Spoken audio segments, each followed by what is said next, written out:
Welcome to Boom-Bap Sundays. This is season 1, episode 9. Today's guest is Olwethu Tando no Kaka, right? So I hope I got that. Yes. I hope I got it correct. It perfect. Yeah, how are you? I'm good. How are you, James? I'm great. Olwethu is a creator and a fashion stylist. So Olwethu, Yes. I like starting each and every interview with our guest giving us a background about themselves. So can you please do that for us? Okay, cool. So I'm Olwethu. My family calls me Ola. Friends call me Oli. Whatever comes out is fine. I'm 22 years old and I am based in Johannesburg, South Africa. I am a stylist. And I'm slowly making my way into photography, you know what I mean? But I've always loved like content creation as a whole. So there's not really like something specific that I'm boxing myself into, but my main focus is obviously styling. Like that's like my number one passion. I'm not in fashion school. I'm not currently studying. I know people are like, girl, what happened?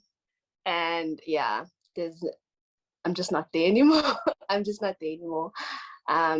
freelancing, doing my own thing. You know what I mean? I took a risk and at the end of the day, it's on me, you know.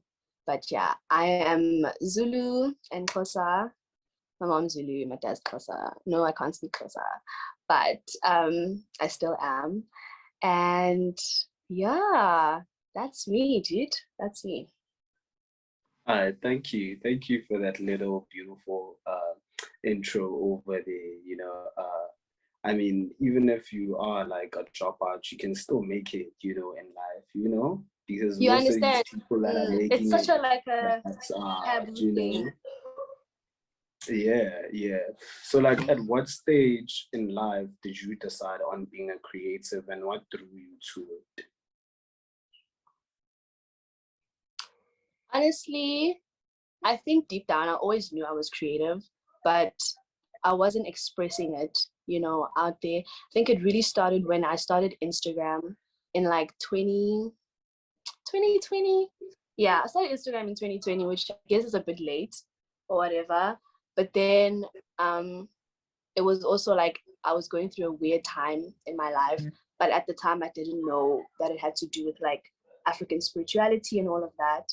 I was just like, yo, a bitch is low. So let me just create and express myself, I love like graphic design. So I would like take my own photos and edit whatever, I'd create with friends. It would be just so much fun. And then I started seeing, okay, cool, like I really enjoy this. And it also came with being less scared, you know what I mean? So I think a lot of the time I was just scared of being like perceived because my friends would be like, why aren't you on Instagram? Why aren't you? And I was just like, hey, I mean, but now that I'm not like scared anymore to put myself out there, it actually has been like really cool. And I focused more on creating when I did drop out, funny enough, because I mean, you drop out, you're trying to figure yourself out, you say, Kaya, so what are you gonna do? You're gonna pick up the camera, you're gonna create, you're gonna do whatever you love. And then I think from then on, I always knew I wanted to be a stylist, like especially when I went to Lysoc, I knew I wanted to be a stylist, but my parents was just like at least get a fashion degree in case, so I studied buying, and I didn't mind it because I was like, that's still cool, but deep down I always knew. But yeah, it just, I don't know, it just became like a real form of expression, but it was something that was always there. Like I want to emphasize that it was something that was always there, but I would just like hide it, So I think the more I also got to know myself is the more I just had fun and like started being able to create without thinking too much about it. I think that's also where the fear stemmed from that as well. So yeah. Okay. That's really dope, man. That's really dope. I feel Shout like out. also me when I dropped out, that emptied me to create more and to be much more involved within my work. So I love that you Mm, actually pushed regardless of the situation of dropping out. So like, what mm. makes your styling distinctive? And what type of feeling would you want to convey to the next person who's looking at your work? For me, I think what makes it distinctive is that in as much as, yes, I obviously do follow trends, but I'm a big believer in personal style. Yes, you can look at what everyone else is doing, but how are you gonna take that and incorporate that into your work to like have people look at it and be like, oh, I didn't know you can wear that like that. Or, oh, that was actually kind of interesting. Yeah, but so I don't know, I just like being different. Being different. Just like create, like don't be afraid, pile it on. Now. But that thing of wanting things to like, yes, the end result is always like cool and like it's great to see, but the process in itself is like putting things on and realizing certain colors don't go together, and just like you learn so much for like from those moments. So I wouldn't really like say I have a specific like thing that would define my styling. But I do know that going forward, I do want to like start telling stories through styling. So I don't know how that's gonna look, but I'm always like open.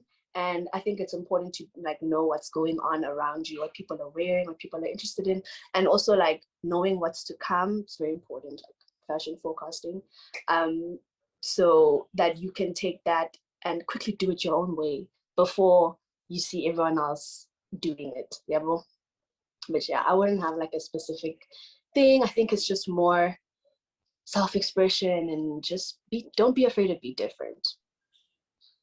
Okay. Just like be creative. So Yeah, just be creative, be wild. No one cares. honestly, so I heard you talking a bit about storytelling within styling. So currently, what have you been doing? Like the type of creative direction that you're taking, is it based off of your own personal stuff, or were you given a script to actually do something?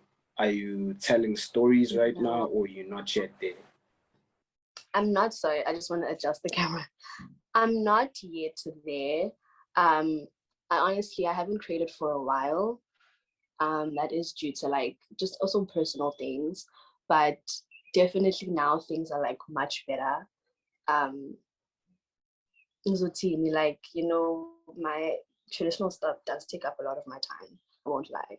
So now that things have calmed down, I've done the ceremonies that I need to do. I've gone through a few of the processes. I can kind of put all my focus on to styling again.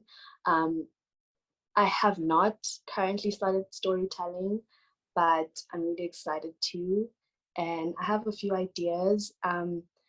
You asked if some of the stories are going to be my own, and not all of them are going to be my own, but I would love to tell other people's stories as well. And just, I believe in like collaboration, you know what I mean? So Yeah. I think that's going to be a very fun thing to do. But currently, no, not yet. Okay. I'm a believer in collaboration too, because I feel like when we Yeah. come together as creatives, we create a beautiful body of work of which if you are only alone, you wouldn't have achieved the same amount of depth within that creative process. So walk us a bit through your spiritual journey and how that impacted your creative side of things. Whew, my spiritual journey. I feel like I'm still at the very beginning, even though it's been like, what, 2 years now. I think the learning never ends. Um, my calling came, I think it was end of 2020. Yeah, it was end of 2020. And I was just like going through some things as well. I didn't know the depression that came with it at the beginning, obviously, until you answer. And then, now things are going to be better. But yeah, it's been quite a journey. I'm grateful though that my mom has gone through the exact same journey I did. So it wasn't like a thing of, hey bo, iphuma kule nto, yabo, like no one was really too shocked, but we were shocked of like how early it came. But you know, I just felt like this is my path. Let me just embrace it. Let me not care what anyone else thinks. Let me honor my ancestors, you know, and do certain things that those before me could not do, you know. But for me, it was always a thing of I wasn't scared, but I was just like, oh shit, like that's now. But Yeah. yeah, it's been okay. I know eventually. Okay, wait, no, let me not say that part. But it's actually been more than okay. Like I have never seen so much growth in myself. I always say I haven't like my ancestors like made me grow up quick, fast, and I hadn't. I definitely was more immature in my way of thinking, a bit more childish in the way that I approach things, but my calling really it helped me grow up, I won't lie.